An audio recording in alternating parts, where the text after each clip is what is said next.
الكريم اما بعد فاعوذ باللہ من الشیطان الرجیم بسم اللہ الرحمن الرحیم عن ابی سعید الخدری قال قال رسول اللہ صلی اللہ علیہ وسلم الدنیا حلوۃ حضرۃ وان اللہ مستخلفکم فیها فینظر کیف تعملون فاتقوا الدنیا واتقوا النساء فإن اول فتنة بنی اسرائیل كانت في النساء رواہ مسلم۔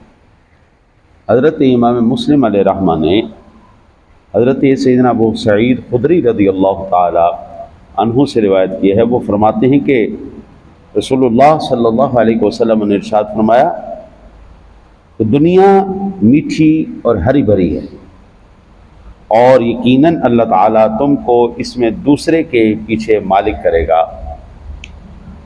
تو دیکھے گا کہ کیا عمل کرتے ہو، لہذا دنیا سے احتیاط کرو اور عورتوں کے بارے میں محتاط رہو، کیونکہ بنی اسرائیل کا پہلا فتنہ عورتوں کے متعلق تھا۔ یہاں پر سب سے پہلے جو حدیث پاک میں اللہ کے پیارے حبیب نے ارشاد فرمایا دنیا میٹھی اور ہری بھری ہے، اس میں کوئی شک نہیں کہ دنیا ہر ایک کو ہی پسند ہے، کوئی ایسا نہیں۔ ملنگ بھی ہے نا جی، ملنگ بھی وہ بھی پھر رہا ہوگا نا، وہ بھی کہے گا 100 کا نوٹ لینا، 100 کا نوٹ لینا، 10 سال انہوں بھی نہیں پسند۔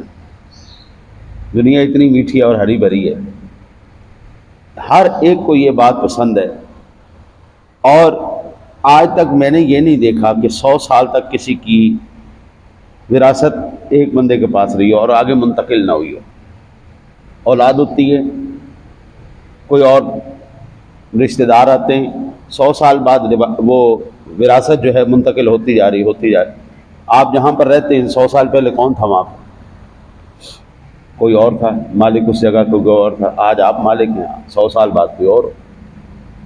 یہ نہیں ہو سکتا کہ ہمیشہ کے لیے اللہ تعالیٰ نے کسی کو جو ہے وہ ملکیت دے دی، ہمیشہ یہ تبدیل ہوتی رہے گی۔ 100 سال بعد یہ ملکیتیں تبدیل ہوتی چلی جائیں گی۔ پہلے ہمارے دادے پردادے کی تھی، پھر ہمارے باپ کی آ گئی، پھر ہماری آ گئی، اب ہمارے بعد ہماری اولاد کی آ گئی۔ ہم چاہیں گے یا نہیں چاہیں گے، ملکیت بدلے گی۔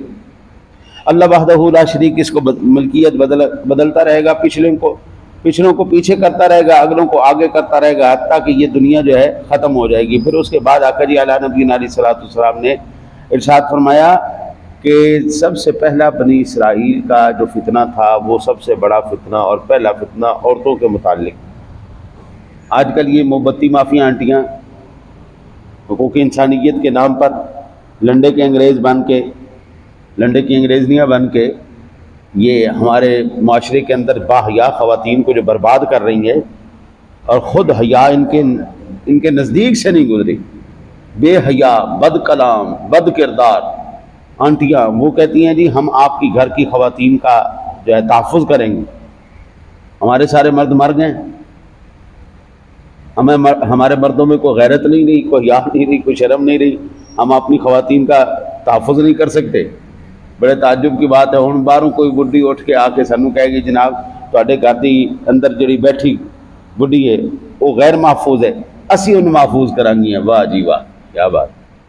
جو خود بے شرم سے آ رہی، پردے سے آ رہی، آداب اخلاق سے آ رہی، وہ آج آ کے ہماری خواتین کو، یعنی اسی تو برباد ہوئیاں ہونیاں تانوں ہی لے ڈب۔ وہ ایک تھا دوسرا چرواہا، اور چرواہے کو عادت تھی صبح بکریاں لے جاتا جنگل میں اور رات کو واپس لے آتا۔ ایک دن جنگل کے بھیڑیوں نے مل کے کہا کہ یار جب تک یہ چرواہا ہے نا، ہم یہ بکریوں کو کچھ نہیں کہہ سکتے، یہ چرواہے کا کوئی علاج کرنا چاہیے۔ انہوں نے کہا کہ ہم نا ایک کوشش کر کے دیکھتے۔ بھیڑیا آگے جناب جوان بکریوں کے پاس کہنے لگے ہائے نہیں بہنوں، تواڈے نال بڑا ظلم ہو گیا، بڑا تواڈے نال جڑا نا جی زیادتی ہو گئی، آپ لوگوں کو گھر بند کر کے رکھتے ہیں، شام ہوتے ہی گھر میں باڑے میں ڈال دیتے ہیں، بند کر دیتے ہیں، حفاظت شروع کر دیتے ہیں، پھر صبح تک جو ہے نکلنے نہیں دیتے۔ یہ تو آپ کے ساتھ بہت بڑا ظلم ہے، زیادتی۔ آپ کی اپنی مرضی ہونی چاہیے، آپ جب مرضی باڑے میں جائیں، جب مرضی واپس آئے، کوئی کسی کی کیا ضرورت ہے، یہ چرواہے کی کیا ضرورت ہے کہ وہ ہمارے اوپر جو ہے نا جی سرداری کرے۔ بڑی بکریوں نے جناب احتجاج شروع کر دیا کہ جناب ہمیں آزادی چاہیے، ہمارا جسم ہماری مرضی، ہمیں آزادی چاہیے، ہم آپ کی نگرانی میں نہیں رہنا چاہتے۔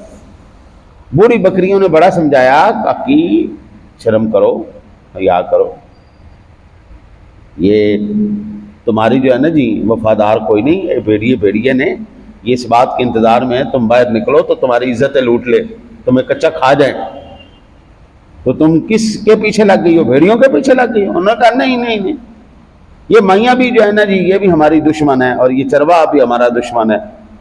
تو چرواہے نے کہا اچھا چلے ٹھیک ہے جاؤ، انہیں بڑا کھول دیا۔ وہ ایسے ہی باہر نکلی اور انہوں نے دیکھا کہ جناب کوئی چرواہا کوئی نہیں، بھیڑیوں نے فوراً ان کے اوپر حملہ کیا، کوئی دو چار ادھر سے چیر پھاڑ ڈالی، دو چار ادھر سے چیر پھاڑ ڈالی، کوئی زخمی ہو گئیاں، پھر واپس نسن دوڑیں واپس کہ اب ہم دوبارہ باڑے میں جائیں۔ اب چرواہا کہتا نہ بھائی نہ، اب نہیں، ہوں نس جاؤ، چلو۔ بوڑھی بکریوں نے کہا ہم نے تمہیں پہلے نہیں سمجھایا تھا کہ چرواہا جب تک ہے تمہاری عزتیں محفوظ ہیں، یہ بھیڑیے تمہارے کبھی بھی جو ہے وفادار نہیں ہو سکتے، یہ تمہارے عزتوں کے جو ہے نا جی ڈاکو ہیں، یہ تمہیں کچا چبا کے کھانا چاہتے ہیں، اس لیے ان کو بالکل آج آپ دیکھ لیں جو آنٹیاں نکلی باہر، موم بتی مافیا نکلا باہر، انہوں نے عزتیں اپنی جو ہے نا نیلام کروائیں یا نہیں کروائیں؟ ان کی عزتیں کہاں محفوظ ہیں؟ جنہوں نے اپنے ماں باپ اپنے بڑوں کا جو ہے وہ نہیں رکھا، حیا نہیں رکھا، ان کی حفاظت میں نہیں رہنا چاہا، پھر آپ دیکھ لیں۔ تو یہ فتنہ سب سے پہلے جو اٹھا ہے، یہ فتنہ بنی اسرائیل کے اندر فتنہ اٹھا تھا۔ دعا کرو اللہ تعالیٰ اپنے حبیب کریم علیہ الصلوۃ والتسلیم کا صدقہ آپ کو مجھے سرور دو عالم صلی اللہ علیہ وسلم کے صدقے ہر فتنے سے محفوظ رکھے۔